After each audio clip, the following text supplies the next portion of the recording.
Hey Mike, what do we got here? Well, this is our new exhibit on hoaxes.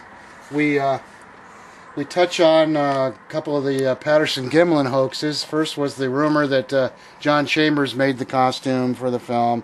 Of course, that's been debunked. Then we have what we call the hoaxing of the hoax. That's, of course, Bob Hieronymus's claim that he wore the suit, and his attempt to recreate it with this costume made by Morris out of South Carolina. And they failed miserably when they put him in the suit and had him do the walk. It didn't look anything like the Patterson film. And then over here, we've got the famous event of last year. Now, this took place on this is shots from the press conference that was called by Tom Biscardi in response to these two guys in Georgia who claimed they had a dead Bigfoot. And we went over to Palo Alto, and we were there for the press conference. They flew these guys all the way out here from Georgia because Biscardi lives in Menlo Park. And of course, he had nothing to show except these photographs. The initial picture had been placed online, and down at the bottom, somebody had, in one of the Bigfoot forums, had been discussing the picture and figured out which costume it was that had been used to make the dummy that was in the freezer. They stuck it in a freezer and then filled it with water and froze it solid so that you could see it but not be able to touch it and really examine it.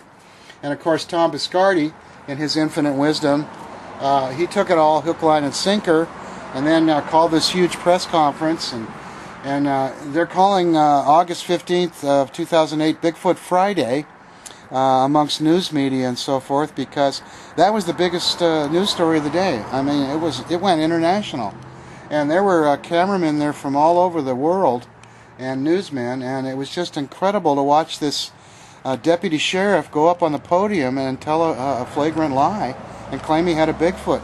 And then they went so far as to bilk Biscardi out of $50,000. He paid them $50,000 for the privilege of utilizing the corpse to generate some income for himself. He was going to, of course, exploit it and make it known to the public a little at a time so he could make money on it. And of course, he found out that it was a fake.